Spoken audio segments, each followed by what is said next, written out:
Some inventions change the way we see the world, and others don't. Those are the ones that make it into a traveling museum called the Museum of Failure. The museum recognizes things like an early attempt at 3D gaming. Virtual Boy, see it now in 3D. A soda called Crystal Pepsi. No caffeine, low sodium, no preservatives, and oddly for a cola, no color. And a chair that gyrates in circles to help you work out. If you can sit, you can get fit. The Hawaii chair. None of those products became everyday household items, but the Museum of Failure still honors them. Because after all, innovation is only possible when we try things that might not work. From Connecticut Public Radio, this is Disrupted. I'm Kalila Brown-Dean. This hour, we're reframing failure and celebrating people who take risks. Later in the show, we hear from young people who discuss charting their own paths. But up first, Dr. Samuel West is an organizational psychologist. He founded the Museum of Failure in Sweden in 2017. The museum now travels around the world. Samuel, it's wonderful to have you on Disrupted. Thank you for inviting me, and I love the name of this podcast. It feels like it's such a connection between the name and focus of this podcast and the work that you are doing. Let's get right into it. Failure is something that many people are taught and socialized to avoid and to not talk about because of the stigma. You not only talk about it, you have opened a museum that is dedicated to exploring failure. What is it about failure that is so compelling to you? Usually when we fail, we sweep it under the carpet and we hope that nobody sees it. At the Museum of Failure, we take those failures and we put them on a pedestal and we shine a spotlight on them. What I think is most compelling about failure is, there's multiple reasons, but one is sort of it's genuine. It's not been refined by a corporate PR team and communication people. It's not been curated by someone with an agenda. Failure is brutal. It's there. It's right there, and it's reality. Especially from the corporate and these companies, when they fail, they sugarcoat it in corporate BS or some other way to cover it up.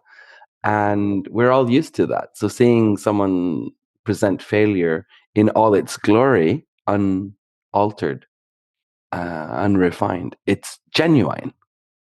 What failure means to me in my stage of life and, the things that matter to me may be very different from others.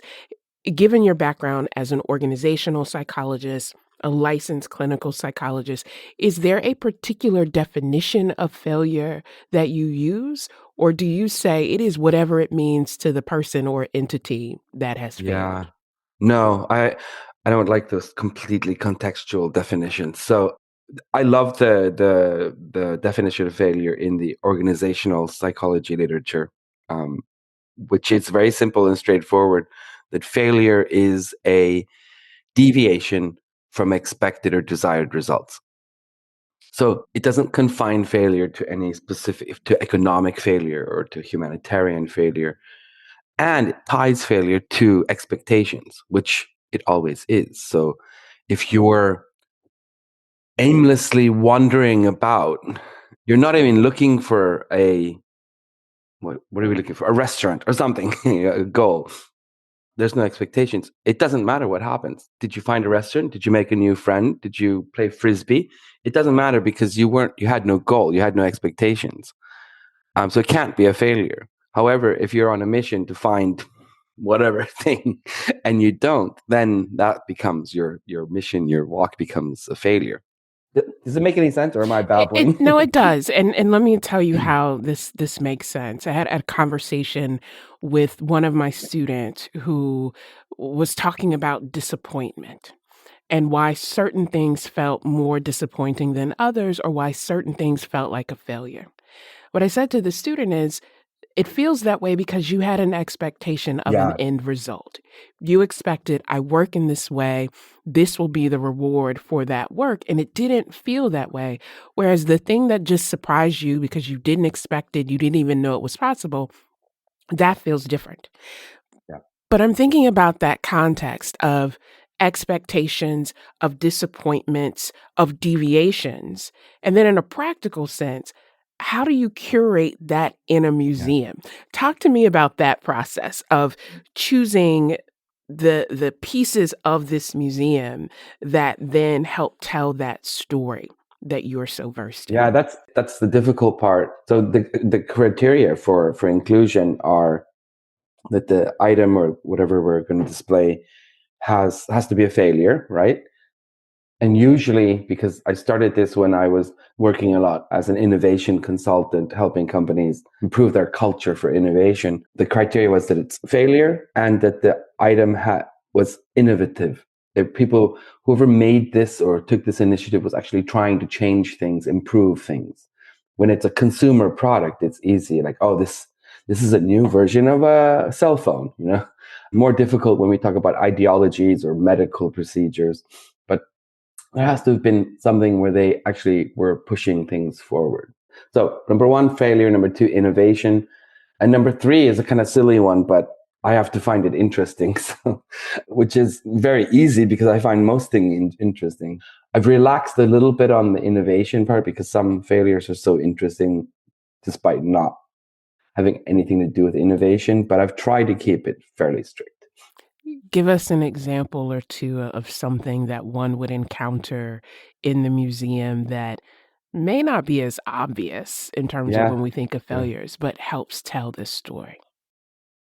Oh, that's a great question. So I'll give you an example of something that's not in the museum. So do you remember 10 years ago or so, Samsung had a phone that caught on fire, the battery caught on fire. So anytime you would fly somewhere, they would say, hey, everybody, blah, blah, blah. If you have a Samsung phone, turn it off because it was terrible, right?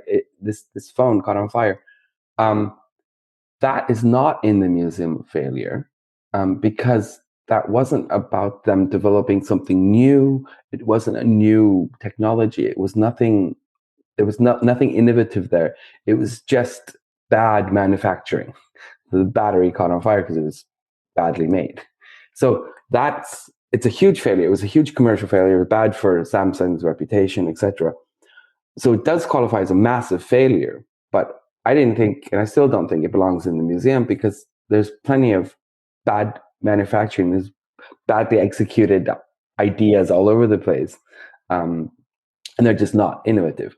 So that's not in the museum. I mean, I think the Segway is a good illustration. The Segway meets all the criteria. Do you remember the Segway? I do. Remind our listeners about this piece of transportation that became a failure. Oh, the Segway is iconic. 2001. You've seen them. Everybody's seen them. You stand up and it's like a scooter, but you stand on it and it's self-stabilizing. When it was launched, the Segway was so hyped up. It was the next biggest thing. If you think AI is hyped today, it was nothing on the Segway. People expected, the Segway to be, I have some quotes, the first product in human history to reach 1 billion in sales within the first year. That's one example. Another example is it's going to be bigger than the internet. No pressure. No, no pressure. It's easy to laugh at this now, but at the time, this was reality. My favorite was, quote, in the future, city infrastructures will be built around the Segway. We all see that none of this happened, right? So the Segway was still an amazing product, a genius invention in many, many ways, but it failed to meet any of those expectations and all the sales expectations, all the hype. It was too expensive. It was unsafe. There was a lot of reasons why it didn't catch on. And as such, the Segway, despite still existing in various forms, even as a brand and as a concept, It is definitely belongs into the Museum of Failure because it failed to meet any expectations of success. And I'm You, thinking with that segue example, there are individual or personal expectations, and then there are societal expectations. So totally. there then becomes levels of failure, some that are very public and very costly, Yeah. and others that are more private. But that kind of dynamic of not overselling the expectation Yeah. because then the failure becomes monumental.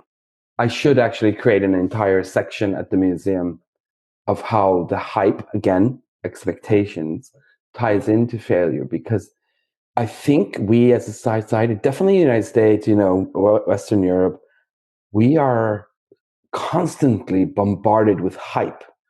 Like, this is the thing, you need this, whether it's a new pill, a new this AI, oh, it's going to take over the world and you're going to change everything. I'm still drinking coffee from a mug.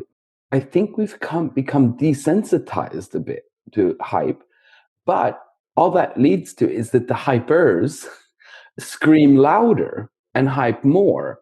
So we're constantly getting bombarded, and it's changing because if you don't hype up something, then people think, oh, what's wrong with your service or your product or your course or your ideas? If you're not screaming, what's wrong with them? Coming up, more with Samuel West, founder of the Museum of Failure.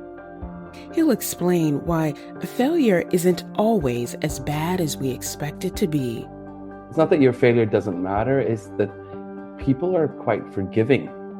And later, young people open up about how life has taken them on unexpected paths. I felt a lot of shame in the time because I really wanted to be, on my mother's side, the first to go to college and graduate. This is Disrupted. We'll be right back.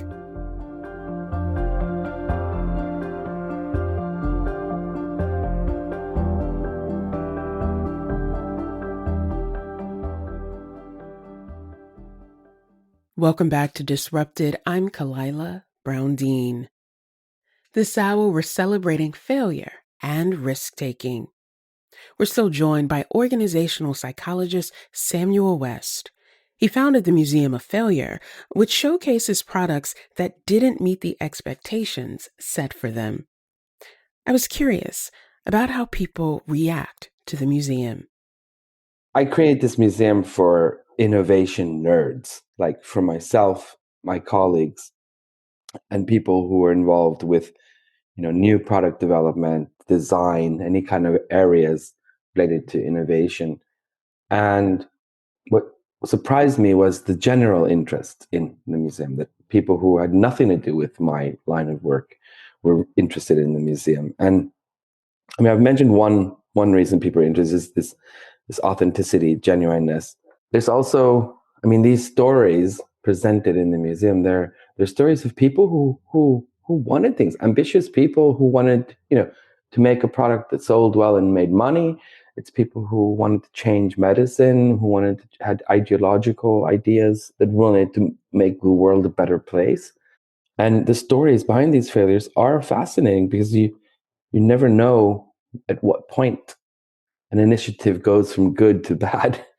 And these stories do highlight how tricky and difficult it is to accomplish something in terms of innovation. Then for the museum, it's tricky. It's difficult, and failure, because we don't talk about it, we think that it doesn't exist. I mean, from the that you mentioned, your students, everyone hears examples of people's fantastic academic careers and how they flourished at school and everything is wonderful. You seldom hear the other story saying, man, it's tough. Being in academia is terrible at times, most of the times. Yes, most of the time. Those, that's not really discussed in the same way. You only see oh, now so-and-so's a professor. Oh, wow. You don't see the terribleness behind it.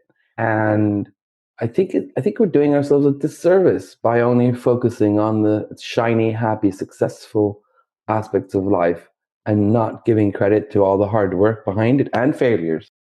we are so trapped in this veneer of perfection or this veneer of success that often what happens when we don't talk about the failures, let me be clear, plural, then people start to think, well, there must be something wrong with me Yeah. because Samuel's got it all figured out. He's a Yeah. He's got his consultant on everything this. together. He's got it all together, right? He's a Yeah. consultant on this. He has this museum. He's doing all these wonderful things. Yeah. People don't know. And I'm not saying this to say that people should know or that people have some right to know, but that inability to talk about the failures and the challenges has an impact on resilience and an impact Totally. on how people navigate through. I'm wondering, Samuel, how much of that is cultural? Is this just an issue in the United States? Or as you take this around the world, you're Mm. hearing elements of that? Like, what is that Mm. cultural context? Oh, wow. We need a separate show for that because it's a fascinating topic. There's massive cultural differences, regional differences, where the museum was started in Sweden. They have a very non-hierarchical, flat society, at least in the workplace, and a good social support system in the Scandinavian countries, and their approach to failure sort of mirrors that. You can tell your boss that that's a stupid idea, dude, and you won't get fired for it. So there's a little more of an open culture there, and I'm not saying that the Nordics embrace failure more than anyone else, but there is an understanding that if you take risks, you're still not going to be on the street. If you go to Southern Europe, Spain, Italy, even France in some ways, there's much more hierarchy. And as such, failure is not talked about at all, and you avoid talking about, and you would hide your own failures if you did something in the workplace. In the United States, the difference is West Coast, East Coast. I mean, California, Silicon Valley, famous for their fail forward mentality, it's not a myth. I mean, if you lose a couple $1 million on a stupid idea, you'll still get funding for your next idea. And that's beautiful. And that's the envy of the world, that attitude can prevail in Northern California. And then you have the Far East Asia. I've done a lot of work in South Korea, Japan, China. Extremely conflicted relationship to failure. It's for us. It's like, oh no, it fails. Oh, that's embarrassing. Ah, man, that sucks. I did a small pop-up museum in Seoul, and I was not expected. I wasn't warned about the response. I had a queue of people lined up to cry and hug me. These are business professionals, and I was like, I don't know what's going on here. It's an emotional, and their response was to see someone talk about failure without feeling extreme shame is liberating to them personally, not just as far as innovation and business. It was very deeply emotional, and that doesn't happen in the States or in Europe. I'm always curious. You have that moment of people feel that it's a liberating experience, it's a freeing experience that they can experience collectively. And Yeah, that's a win, right? To say yeah. that I've curated this space and people feel seen and present in it. But I imagine, Samuel, there may be pieces of the museum where people say, that's not a failure. Like, I'm offended, actually, that you Yeah. would call that a failure. Are there examples where people had a kind of visceral reaction to, no, that's actually a problem? Oh, I would be very rich if I got $1 every time someone said that. The ones who people are most sort of animate about are actually the computer games. So I have I think there's 4 or 5 computer games in the museum that failed for whatever reasons, and they get the most combative. Like, it's not a failure, it was only a failure, and then they use their internal sort of esoteric language there. And I'm like, no, no, no, I base it on this research, I'm not changing anything, but I really like that game, and I've played so and so many hours. And I'm like, it doesn't change that it was a failure. Yeah, no, hey, it does highlight that. We'll go back to the segue as an example, because I got an email a few days weeks after the museum was launched and got massive global media attention. I got an email from a guy who says, "Hey, I see you have the Segway in the museum." He's like, "I get it. It's a failure." He's like, "But it's been a complete success for me." He's like, "I have a physical disability. I can't walk. And for me, and I have the money to buy this expensive thing.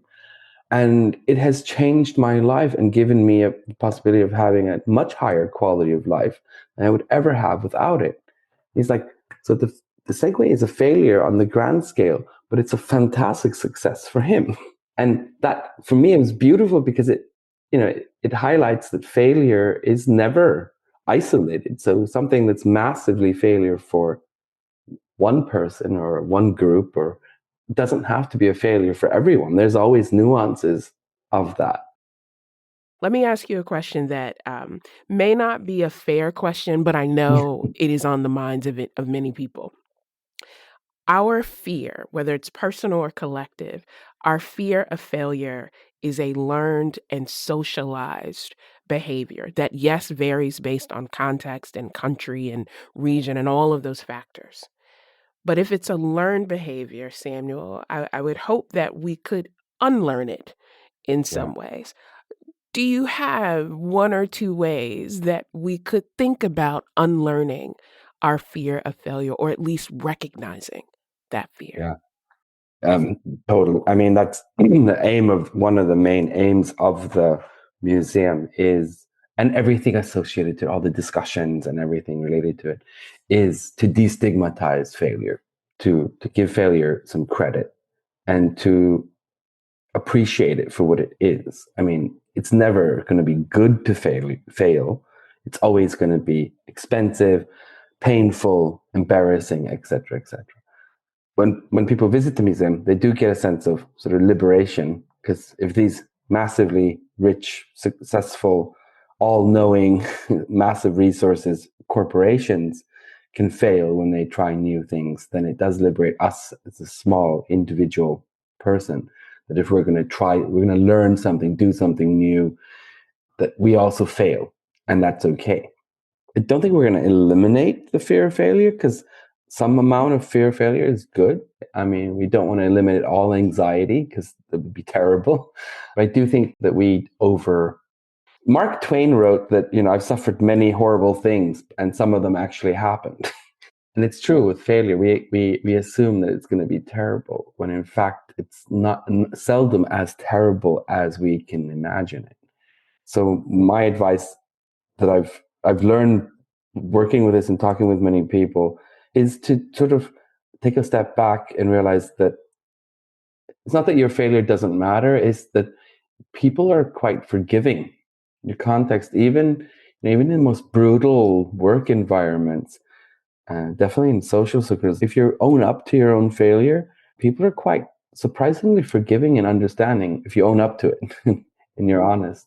And also that the monsters, the terrible tortures you can conjure up in your mind are seldom actually what happens. And this is what people like me, who are very good, very excellent failures. Once you fail enough, if you take enough risks, then you fail. And this is regardless of what space you're in. And you start to do it, you can start to get a little bit like, no, it's okay. It's not that bad to fail. You can take bold risks and take intelligent, bold risks. And, and if it fails, which it usually does, it's okay. I love that idea of taking intelligent, bold risk, because as you said, people are often forgiving. And my hope is that we become more forgiving of ourselves as well, so that we can take those intelligent risks and be able to have some wonderful outcomes. Thank you. Samuel West is an organizational psychologist. He founded the Museum of Failure, which pops up around the world. Coming up, we'll hear from young people about how they think about failure and success. So honestly, I think that in itself is success to me. Waking up and getting excited to go to work. This is Disrupted. Stay with us.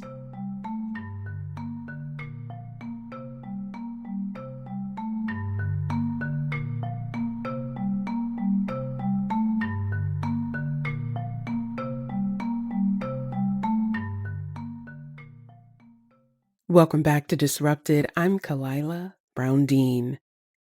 This hour, we're reframing failure. It's particularly important in a moment when many students and their families feel anxiety about high tuition costs, student loan debt, and graduating into an uncertain job market. So we now turn to a panel of young people talking about the pressures they face to avoid perceived failure. This panel was hosted by two of our interns, Megan Rodriguez-Hawkins and Davina Cordeiro. I'll let them take it from here. We put a lot of pressure on young people to meet certain goals, whether that's going to college or finding a job.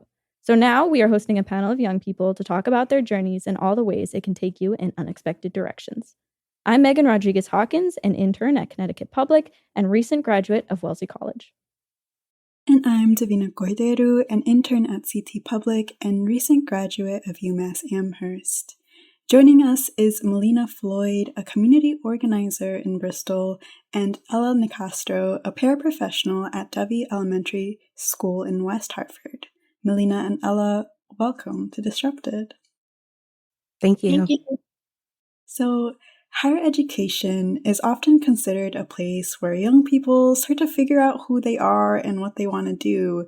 I know for me, during the course of my college career, I think I changed my career like 4 different times. I went in as a fashion designer, and then as a documentary filmmaker, and then as a political economist, and I still use all of that in my profession as a journalist. So I want to start with Melina here. Melina, what has been your experience with higher education? So my experience was not traditional from the start. When I graduated high school, I decided to take a gap year. And during that year, I worked in customer service and started building my resume. I started volunteering. And then I went to college the next year. I was a year older than my freshman class, but I was still trying my best for a few years. And then around my 3rd year, I dropped out and I have not looked back. What about you, Ella? What has been your experience with higher education? After I graduated high school, I went to college at Eastern and was there for 3 semesters. I really tried to, push through the last semester, and I figured out that I couldn't. So I decided to take a gap semester, which then turned into a gap year and a half. And same goes for me. I really haven't looked back. I love my job, and that's where I kind of just want to stay for now. Yeah, so I want to talk about the expectations that are placed on young people to be successful. When we think of someone failing something or being a failure, there's often this crippling fear associated with it. Ella, how did you feel this fear or pressure, and what exactly do you think you were afraid of? I just had a very set mindset of how my life should go and how I should go about my life. And that was college. That was 4 years of college. That was, the traditional path. Both of my two out of 3 of my parents are teachers. So it was very I thought that I had to do this. But luckily there was no pushback from anyone in my life to keep doing the traditional path when I figured out that that's not what I wanted to do and figured out a different path to go towards. Luckily, I had nothing. They were all very supportive of that decision. So I was really lucky on that. Yeah, awesome. It definitely is helpful when the people closest to you aren't kind of placing those fears upon you. But I just kind of want to also know, how would you even define failure? I mean, especially when you're going through making a really hard decision where you're thinking, oh, this is me failing, or oh, I'm not failing because I haven't done this yet. Where do you kind of place those boundaries, I guess? Yeah, that's a tricky one. I mean, I wouldn't say that I necessarily failed. I didn't really finish college, but I wouldn't say I failed it because, again, I went in a different direction. And to me, I won. I got my I got the job that I have now and I love it. And I figured out that that's what I wanted to do. Because when I was in college, I didn't even know. So once I figured it out, I felt like I won. And in the time, I definitely was like, yeah, that was a rough time. Yeah, I feel like a lot of times, I mean, I know when I was in high school, it's like the idea of like, oh, if you don't go to college, then you're not going to get a job, then you're going to have a horrible life. And it all kind of like spiraled from there of like, oh, if you can't do this one actually very hard, sometimes not even worthwhile thing, then, you know, the rest of your life is just going to be like ruins. And Melina, it's kind of the same question for you. How did you feel any pressure while you were going about on your journey? And did you have any fears that you really had to face to make it out the other side? I felt pressure from the beginning. When I had graduated, it was traditional to go to college right after and to go to a 4-year university, as Ella said, and to, get a job and follow this path. And I originally wanted to go to a 2-year program and, just see how I would do in college. But that was not the path that would have had me get supported by the people that had been supporting me. And so out of fear, I decided to go down the path that they had laid down for me, but that didn't end up working out either. So I felt this immense pressure when I knew I needed to leave school. I knew I couldn't. At first, I had tried to commute and not live on campus, and that didn't even work. It actually made it harder. So at that point, there was no real other choice for me. And the pressure from that was tough in the moment. But now looking back, I have a very similar experience. I probably would not be doing the job I'm doing now. I wouldn't have the life I have now. And so it definitely felt at the time like it could have been the end of the world, or like I will never amount to the things that people expect from me, but I have to stop placing other people's expectations higher than my own. When you made that decision, what went into it? Did you feel a sense of shame at all, even if it was the best decision in the long run? I did. I will say this. I have 2 great parents. My mother did not go to college and my father did. My father had a similar experience to me where he ended up dropping out as well, but a lot of pressure came from him. He ended up going back, getting a master's degree, doing amazing things. He does amazing work now, and actually I see him a lot because we work in the similar fields. But I'm there without a degree. Looking back on it, it's different. I felt a lot of shame in the time because I really wanted to be on my mother's side, the first to go to college and graduate. That felt like something very monumental. But my younger sister actually went to college, graduated early, graduated with honors. And I think that's perfect for my mother's lineage to have, looking back, I do feel at the time there were so many things that I really put a lot of pressure on myself to do. Like, okay, if I'm going to drop out, I need to get a good job. I need to do this. I need to do this. And maybe that drive helped me, or maybe it put more stress on me. But at the end of the day, I look back and realize that I would not have found what I was looking for going to college at the time. And the societal pressure was there, but you have to separate yourself from that because everybody's path is not yours. And Ella, kind of to toss the same question over to you. I know you've talked about how you did feel a lot of support in making your decision. But kind of even with that support, I know I've still made decisions and felt shame even when everyone around me is like cheering and celebrating. Did you feel that at all? Yeah, definitely. It was like Melina said, it was tough to go against the societal standards, definitely, and to make that decision and then stand on it and actually go through with the big decision change. It was definitely rough. I didn't really want to like tell people that I was leaving. It was like, to me, it was like a secret. Like I didn't want to like make it a big thing. Like I didn't want to make it a big deal. And yeah, I felt a lot of pressure to do something better than college, which was hard to even figure out what even that better would be. So yeah, I was trying to figure out, because I didn't even know what I wanted to do at college. So it was also like, I felt like I was wasting so much time and money going to college. So I was really trying to, like, in my semester off, I was really trying to figure out what that could be, what that could look like. The 2 things that I had in my head since high school were teacher or nurse. So I was like, okay, how do I like figure out, how do I, get the experience and try to get on the right path for one of these? So I was trying different things, and eventually I asked an elementary school in my hometown if I could have a sub job, because I was just like, I love kids, might as well like work in elementary school.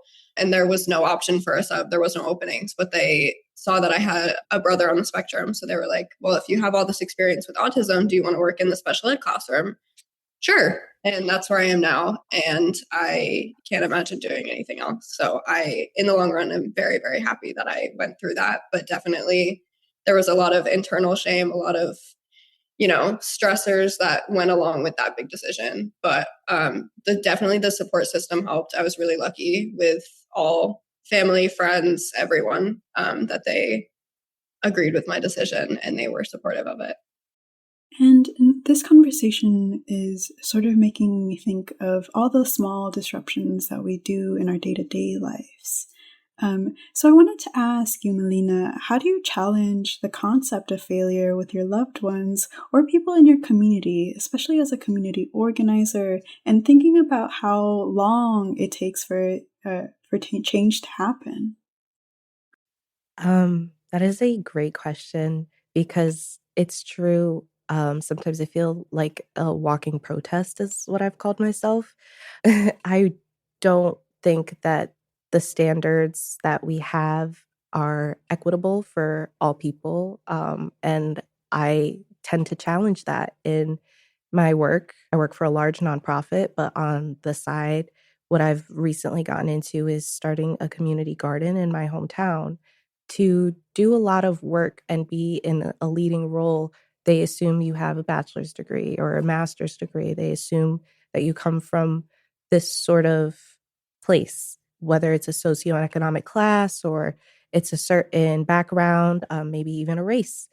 That's what is assumed.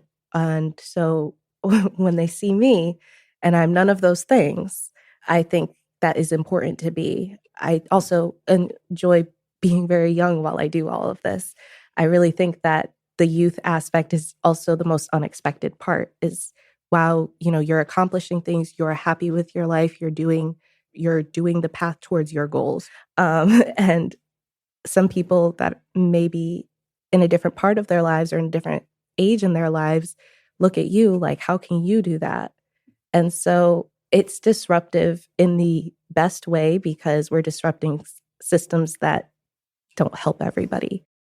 So as we've been talking, I think it's important to emphasize that nothing is one and done. You both have talked about wanting to go back to school potentially if it makes the most sense for you all. I know for myself personally, whenever I try something and it doesn't work out for whatever reason, and I label it as a failure because that's what I'm going to do, I can be scared to try something similar because once is, like, oh, the situation was just bad. Twice, okay, maybe it's personal. Do you feel that way too? How do you not let that stop you from trying?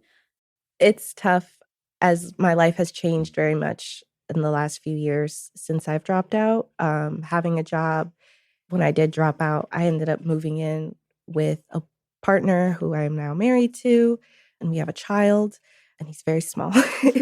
And so there's so many factors into going back to school. But I do see the value in having, as we call it, that piece of paper, that degree. People work very hard for it, and advanced degrees as well. And I do recognize that. And I recognize that it helps in your career. It could help in so many different ways.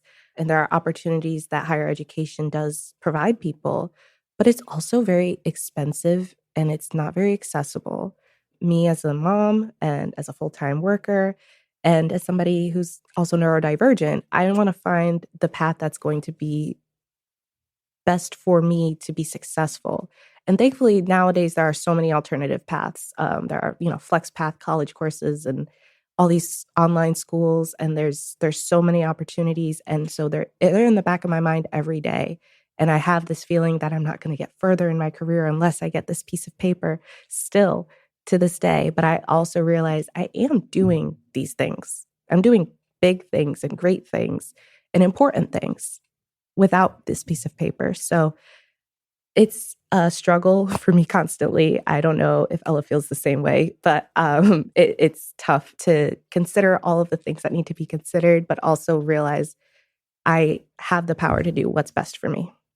I mean, change in itself is just so scary in general. It's even just like thinking about having a big change in life is very internally stressful for me. But once I was there and knew that it wasn't for me, I kind of knew that there had to be a change, whether I was stressed about it or not. It kind of just needed to happen. Once I realized that I had to go, I just didn't let myself give up. Kind of. I was just like, okay, well, if I have to go, then this is what I need to do. So I had like a set, like a checklist for myself. I was like, I'm going to do this. I'm going to do this. I'm going to do this while I'm at home. I'm going to try to get back on track with the things that I want to get involved in my life. And yeah, I mean, seeing Melina talk about her life and seeing her like light up every time she talks about it, it's kind of the same for me. Like if I stayed in school, I would not be talking about my life in that way. And I wouldn't be like, anytime anyone asks me about my job, I'm like, oh my gosh, yes, please let me talk about it. Like I love my job. So it's just like yes, change is scary. And yes, thinking that you failed is also terrifying. But sometimes you have to try. You can't just give up. You can't just think, okay, well, I failed. Oh, well, what's next? You have to keep going. You have to, get yourself to the point of where you are succeeding again and where you're happy and, excited about life and excited about what's going to come. Thank you both for all the intention behind your answers. I know for myself, the concept of success is quite abstract, especially when you're seeing people achieve bigger and better and more perhaps glamorous things than what's going on in my day-to-day life, I suppose. And so I'm curious to hear from both of you what it means or what it looks like for you to be successful. And what is the space between where you are now and this perhaps abstract version of yourself? Ella, we can start with you. To me, it's really just like being happy. Like I wasn't really happy before, and where I am now, I am like, I'm excited to wake up every morning and go to work. I'm on break right now from school and I miss my kids already. Like I want to go back to work so bad. And I just never thought that I would be in a place like that. Ever since like middle school or high school, I've been so stressed about what my life's going to look like, how I'm going to like get through college, what my job's going to be, what my, everything. I've been stressed about everything. And I never thought that I would find a job that I would be excited to wake up in the morning and go to every day. So honestly, that in itself, I think is success to me. I work as a para. I don't get $1 million a paycheck, but I don't care. I would rather be getting no money and be super, super happy to go to work than being miserable at work or dreading going in every day. So honestly, I think that in itself is success to me, waking up and getting excited to go to work. And Melina, if I could pose the same question to you, what does it mean or look like for you to be successful? I have a very similar answer to Ella. I think it is about, waking up and being happy to do the things that you do, finding a job that you love doing and don't care about how much money you're getting paid is rare, especially in this economy.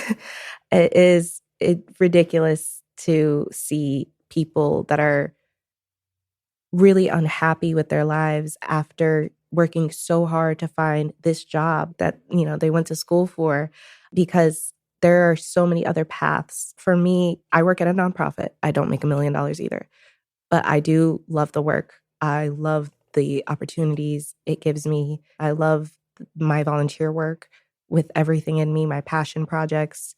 I have time to spend with my family. I have work-life balance.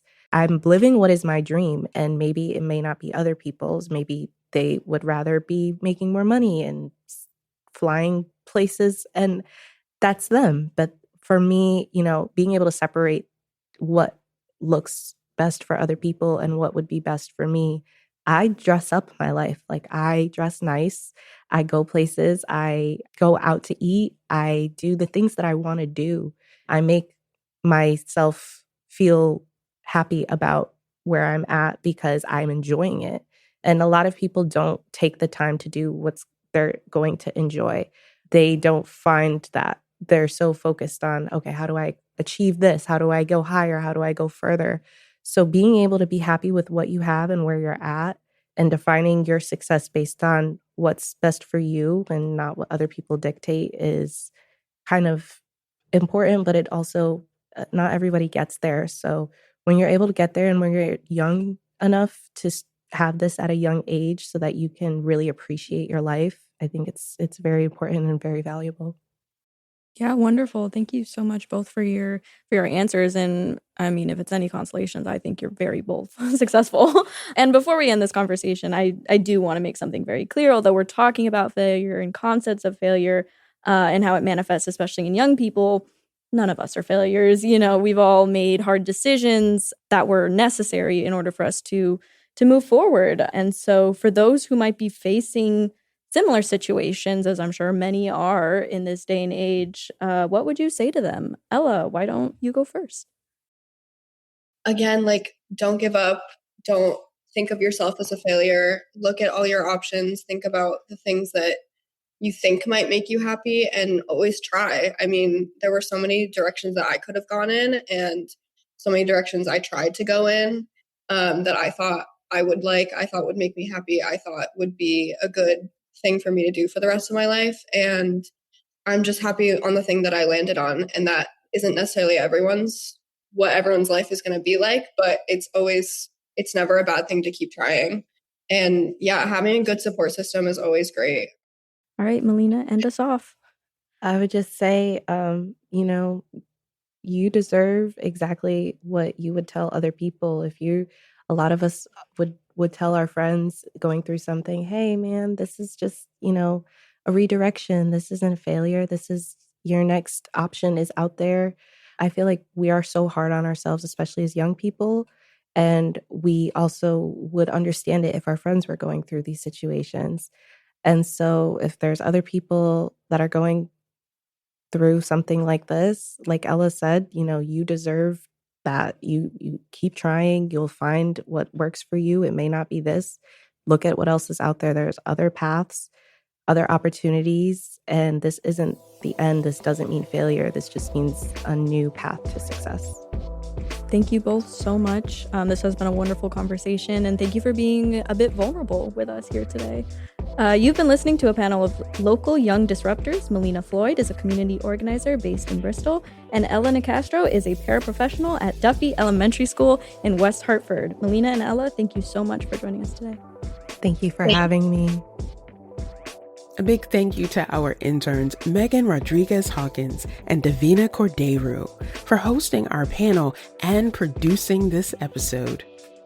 This episode was also produced by Kevin Chang Barnum, Robin Doyon Aiken, and Erica McIntosh. Meg Fitzgerald is our Senior Manager of Projects and Radio Programming. You can listen to more than 250 episodes of Disrupted in our archive. You can find us wherever you get your podcast. From Connecticut Public Radio, this is Disrupted. I'm Kalila Brown-Dean. Thanks for listening.